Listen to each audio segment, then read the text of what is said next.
1942 میں وہ وقت تھا جب میں پیدا ہوا. 22 اکتوبر 1942. یہ ڈیٹ بھی مجھے نہیں معلوم تھی کیونکہ میں کابل میں تھا. وہاں کابل میں پیدا ہوا، کچھ یاد نہیں. وہاں جاہلوں کی بستی ہے، غریبوں کا علاقہ ہے، پہاڑی علاقہ ہے. کوئی نہیں جانتا کہ کیا تاریخ ہوگی، کیا موقع ہوگا. میں نے سورام مودی صاحب سے پوچھا کہ سر، اس نے بتایا کہ ان کی فلم پکار 22 اکتوبر 1942 کو ریلیز ہوئی تھی. تو اس طریقے سے مجھے پتا چلا کہ میری فلم، میں پکار سے دنیا میں آیا ہوں اور پکار نے مجھے للکار کا ایک موقع دیا. اور میں سورام مودی صاحب کا بہت بڑا فین بن گیا کہ انہوں نے مجھے میری وہ پیدائش کا دن بتایا. اس کے بعد جب میں پیدا ہوا تو میری والدہ ایک دم بوکھلا گئی. انہوں نے کہا یہ یہاں کی ہوا میرے بچوں کے لیے سازگار نہیں ہے، مجھے یہاں سے لے چلو. اب میرے والد غریب آدمی، وہ سب کیا کرتے، مجبوری میں تنگ آ کر دونوں مجھے چھوٹی سی لاش کو لیے افغانستان سے سفر کرتے ہوئے، کابل سے ہوتے ہوئے سیدھا بمبئی پہنچے.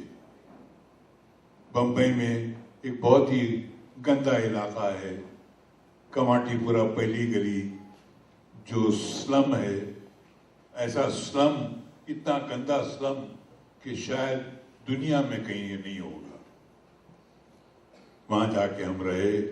ہمارے چاروں طرف پروسٹیٹیوٹس، یونکس، ہجڑے، شراب، چرس، گانجا، جوا، جو دنیا کی برائیاں تھیں سب ہوتی تھیں.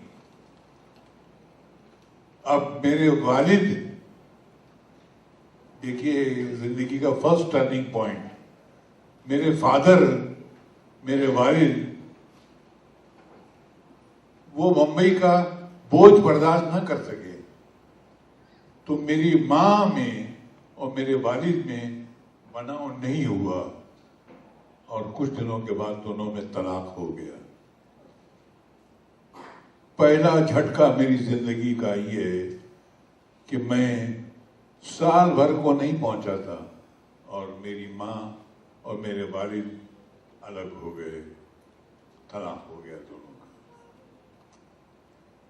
اس کے بعد میرے نانا آئے، میرے ماموں بھی آئے. نانا نے آ کر میری ماں سے کہا کہ دیکھو، ایک نوجوان عورت کا، ایک قداور خوبصورت عورت کا، ایک پٹھان شیرنی کا بمبئی جیسے شہر میں اور اس علاقے میں اکیلا رہنا ممکن نہیں ہے. تم کو دوسری شادی کرنی پڑے گی. اور مجبوراً میری ماں کو دوسری شادی کرنی پڑی. She got married again and میرے فادر اسٹیپ فادر، وہ بہت اچھے کارپینٹر تھے، بمبئی کے کارپینٹر تھے، لیکن کام نہیں کرتے تھے.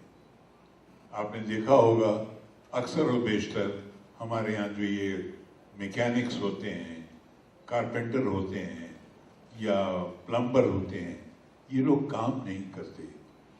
یہ جب ان سے بات کرو تو یہ نظریں کہیں اور ہٹا کے باتیں کرتے ہیں.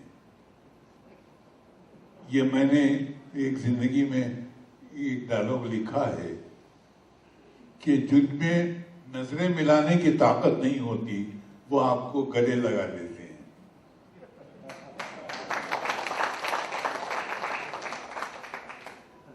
یا پیر چھو لیتے. پیر چھونا، دیکھیے نظروں میں دیکھ کر آپ مجھ سے بات کیجئے، میری تعریف کیجئے، میری برائی کیجئے، جو آپ کے من میں آتا ہے وہ کیجئے، مگر وہ آپ کی ہمت کی ضرورت ہے. لیکن آپ پیر چھو لیا آپ نے، مطلب میری نظروں سے کچھ دیر کے لیے نیچے چلے گئے، پھر واپس آئے. یہ بہت مشکل کام ہے سر. ہاں اسی طرح اب کیا ہوا کہ میرے والد جا کر کھڑک میں ایک مسجد تھی، اس میں امام بن گئے اور نماز پڑھاتے تھے لوگوں کو، اور میں تن و تنہا زندگی کی مصیبتوں میں چلتا رہا. اسکول گیا،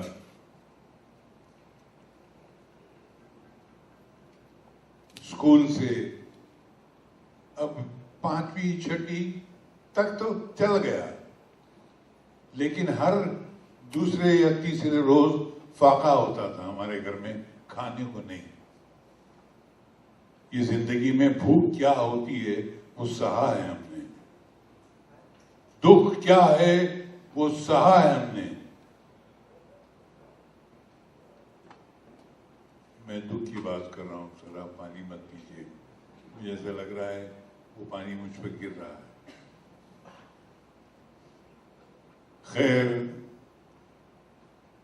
مجھ سے جب بھی کبھی گھر میں فاقہ ہوتا تھا، کھانے کو نہیں ہوتا تھا، تو میرے والد، میرے اسٹیپ فادر مجھ سے کہتے تھے جا تیرے باپ کے پاس اور اس سے کہہ کہ 2 روپیہ دے.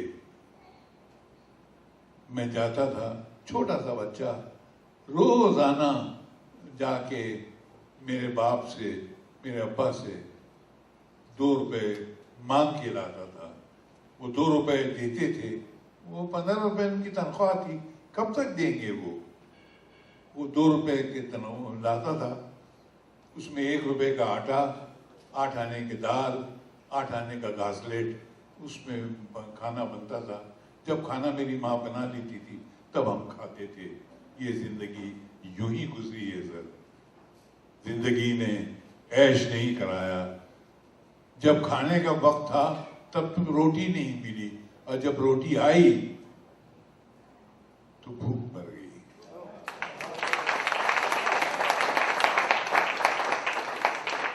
کچھ نہیں. ایک بار گھر میں بہت بری حالت تھی. گلی کے بچوں نے کہا ارے تو کیا روزانہ اسکول جاتا ہے،